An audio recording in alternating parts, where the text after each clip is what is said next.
intentar, quiero trasladaros un poco el despoblamiento que está surgiendo en la zona rural, tanto asturiana. Yo voy a trasladaros el reflejo de Asturias, pero extrapolándolo a Asturias y al resto de Europa. Para ello voy a tomar como base el sector prioritario productivo que tenemos aquí en nuestra región, nuestra comunidad autónoma, el sector productivo de leche. Y quiero trasladaros pues, un fiel reflejo de su situación actual, el pasado que tuvieron y el futuro que les depara. Con ello pues voy a intentar también extrapolar los procesos a nivel españoles y europeos que se han llevado a cabo en políticas de poblamiento de la zona rural, y aprovechando esos errores pues dar una pequeña luz de hacia dónde deberíamos ir en el futuro. Yo no sé si quieres ir haciendo traducción tú o no, más o menos. Just need to talk about the aging process in Asturias related to our major productive sector, which is the one of milk production, its past, present and future.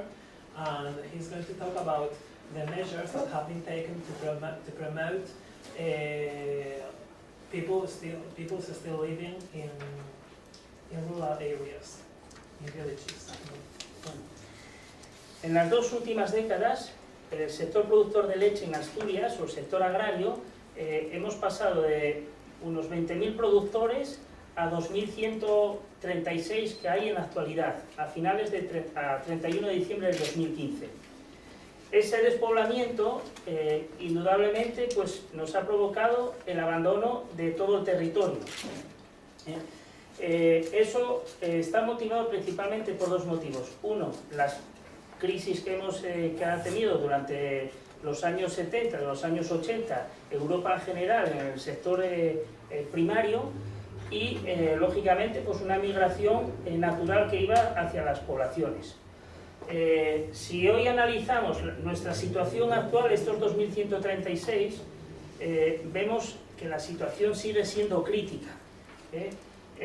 Más del 60% pues están ya en una terrible fin de meta o salida hacia su etapa de jubilación, porque están en la última década de trabajo. Y como vemos, lo más crítico de todo, jóvenes con menos de 25 años solo son el 0,4% de nuestro nivel productivo asturiano. Eso, pues la verdad es que a uno mira estos datos y le entristece. Eso lo extrapolamos pues, a España y al resto de Europa y estamos en una situación parecida. El nivel, con la globalización, pues nuestros sectores primarios pues, han quedado totalmente desuso, están en manos de grandes capitales que producen alimentos fuera de Europa principalmente, aunque el capital sea europeo, pero bueno, nosotros aquí tenemos ejemplos que todo Marruecos, todas las plantaciones que hay en Marruecos están en manos de capitales españoles, pero bueno, vienen aquí y se llevan al resto de Europa como si fuesen producidos en España, cuando eso es totalmente incierto. Entonces, ¿qué soluciones tenemos con esto? ¿O qué problemas hemos tenido durante estas dos últimas décadas? Pues principalmente es un tema formativo, y por eso un poco estoy aquí con todos ustedes. En el sector primario español y europeo siempre ha preocupado a los actuales productores el devenir de sus hijos. Entonces, siempre se han preocupado muchísimo en darles formación a sus hijos. Siempre generalmente eran familias, pues como pasa en todos los países más o menos subdesarrollados, siempre hay familias bastante más numerosas que cuando ya entramos en un proceso de desarrollo más avanzado. La formación se daba a los miembros de la familia que eran un poquitín más espabilados, vamos a decir. No sé si cómo lo podrás traducir. Yo, si quieres ir traduciendo algo de todo lo que he dicho. Okay, so we're facing some big challenges. For example, 60% of the population is going to retire in the primary sector in Asturias. We are also facing the loss of population, and thus the administration no longer cares about these territories, about the countryside. In the past, the major concern of people in the countryside was to provide a future for their children. In the past, they normally chose let's say, the most intelligent child to receive that kind of education. Pues, a ver, siempre el cambio generacional en las entidades productivas a nivel europeo siempre quedaban en manos de la persona menos cualificada. Eso nos provocaba, lógicamente, un agravio comparativo a nivel competitivo con las nuevas tecnologías que estaban surgiendo. Con eso que nos lleva a tener un despoblamiento, porque lógicamente todos los hijos que se formaban, que estudiasen algún tipo de carrera, derecho, magisterio, económicas, cualquier tipo de estudios, nunca regresaban al pueblo o a la zona rural con esa formación para ponerla en práctica y hacer una mejora cualitativa de esa empresa o microempresa productiva que tenían sus progenitores. Con eso, ¿qué veíamos? Lógicamente, se va despoblando porque muchas veces en esas últimas 2 décadas hemos pasado de los 20.000 a 2.000 y ha quedado concentrado en menos manos el terreno agrario útil que tenemos en España. Eso podríamos contemplar que a las antiguas explotaciones, que eran mucho más numerosas, andaban sobre unos 3.000 más o menos de producción, cuando ahora las actuales han ascendido a 22.000 de producción media de unidades productivas. Eso nos acarrea lo siguiente, que es que está en manos de los que son unidades productivas más competitivas porque se han profesionalizado el 15% cuando solo son el 6% y además hemos tenido una despoblación total. En la actualidad se están explotando unas 54.000 hectáreas del 1.000.000 de hectáreas que tenemos disponibles en Asturias.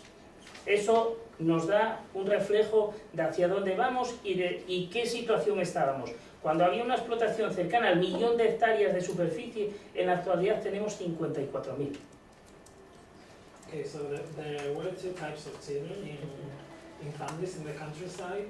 The ones who were qualified, the ones who went to university, would never go back to the countryside. So that was a problem, because the less qualified were the ones who remained in the countryside to work in this industry.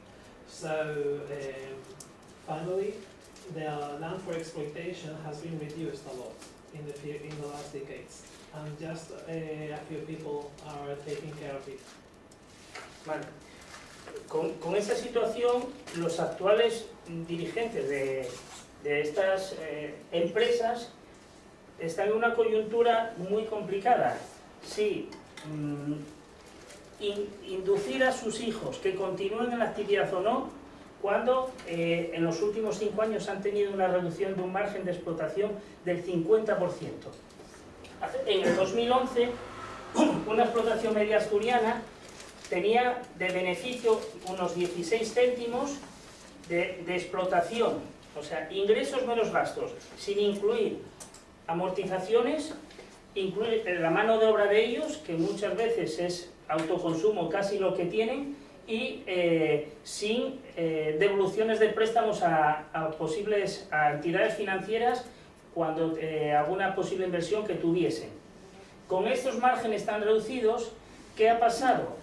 Que el beneficio de esta explotación ha dependido en mucha mayor medida de las políticas agrarias comunitarias. Yo no sé si conocéis el acrónimo de PAC, la Política Agraria Común. Es el acrónimo más antiguo que existe en Europa, tiene más de 60 años y además es el más importante porque es el que se lleva el 50% de los presupuestos de los Estados miembros. La Política Agraria Común. En España nos hemos metido en esto de la PAC en los años 80 cuando entramos en el mercado común. Principalmente tiene unas ayudas que están orientadas al sector productivo, como son estos, como pueden ser agricultores y ganaderos, por el mero hecho de realizar la actividad, para frenar un poquitín la competencia que puede venir de terceros países por las exigencias sanitarias que tenemos en Europa y que no hay en otros terceros países. Okay, so the main question for people in the interest was, should we encourage our children to work in the primary sector because it was no longer profitable? What makes it profitable is the shared agrarian policy from the European Union.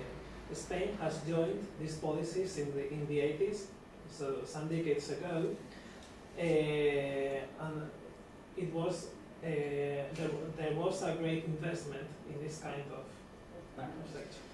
En estas 3 décadas que llevamos de política europea en España, hay tres grandes proyectos o 3 grandes etapas que han tenido distintas funciones.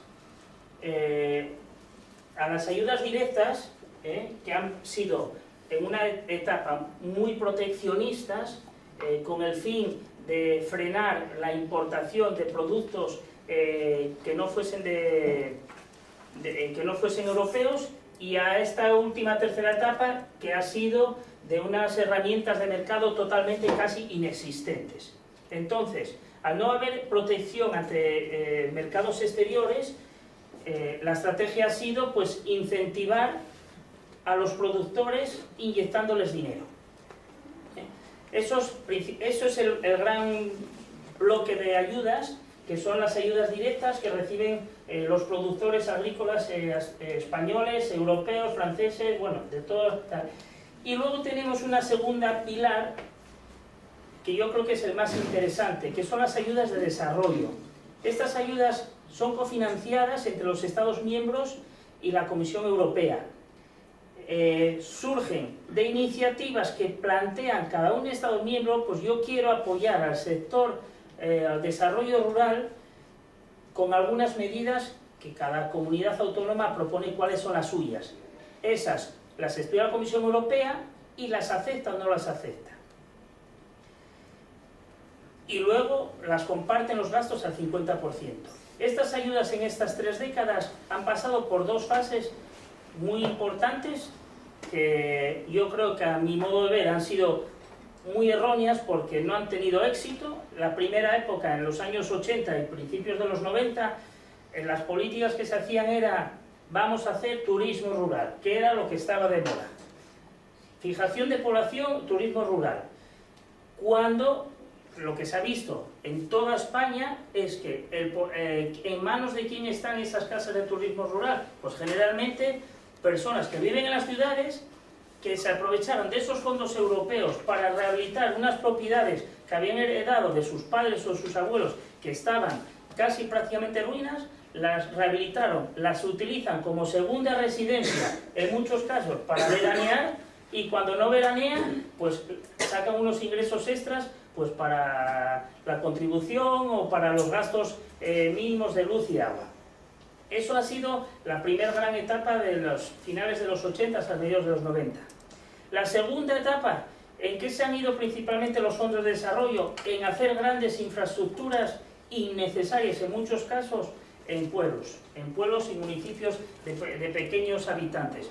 Pues ¿a qué me refiero con esto? Pues hacer para municipios con 400 habitantes una piscina climatizada, por ejemplo.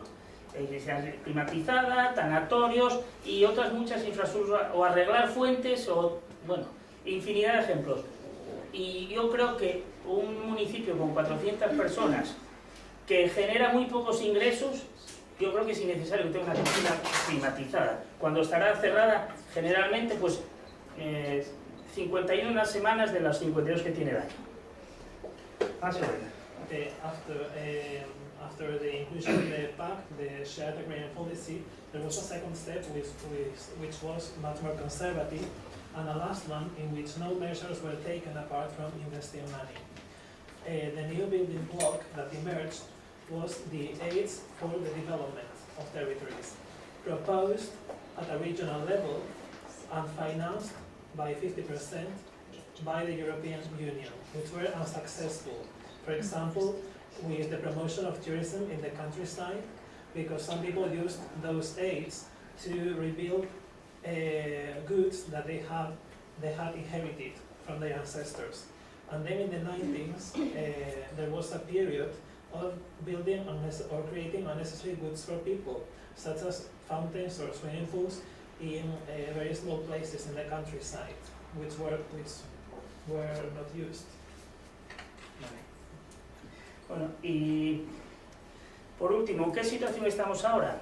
Pues hacia dónde van nuestras políticas de desarrollo rural.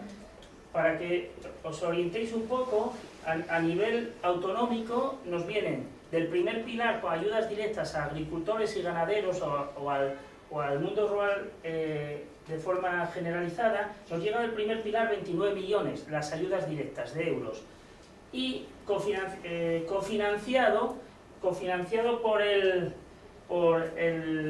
Estado miembro, la comunidad autónoma y la comunidad europea, tenemos otros casi 17 millones de euros.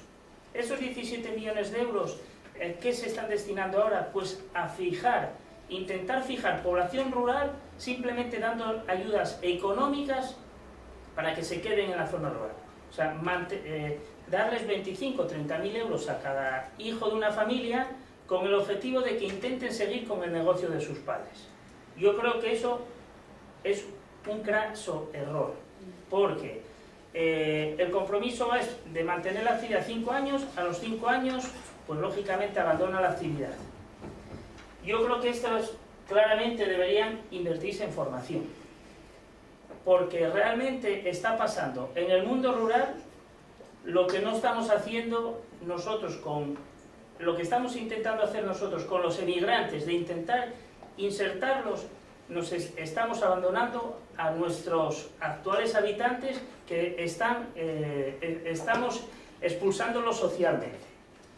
Porque sin formación están abocados al cierre. Y me digo formación yo creo que los agentes locales, no vamos a hacer las grandes ciudades, están muy alejados de la actual situación. Yo creo que con dinero no se soluciona todo. Yo creo que deberían estar más pegados a la realidad social de esos municipios y qué demandan estos jóvenes que todavía existen en la zona rural. Pues a lo mejor podemos tener un futuro panadero muy bueno o un futuro elaborador de quesos, puede ser.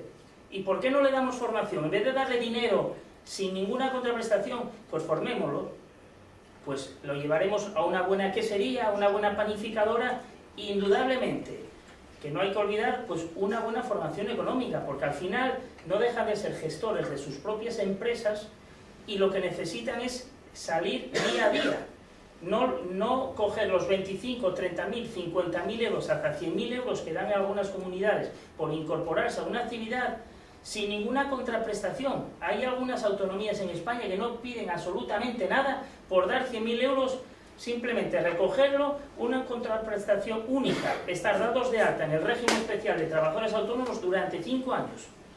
O sea que coges, pagas tus autónomos 5 años y no te piden nada a cambio. Y yo creo que eso es malversar nuestros fondos europeos y lógicamente es agravar más la situación actual del campo, porque va a acabar pues desapareciendo en su totalidad. Okay, where are we going now? The shared agrarian policy gives 29 million euros for agriculture, while 17 million euros are co-financed by the European Union and the government of the Principality of Asturias. The only purpose is for people to go on with the family business, which is a huge mistake. Money should be invested in training and for the training of young people, and the tip would be to remain close to the people's demands in these areas. Muchas gracias, José Antonio. Sin duda su reflexión nos hace pensar.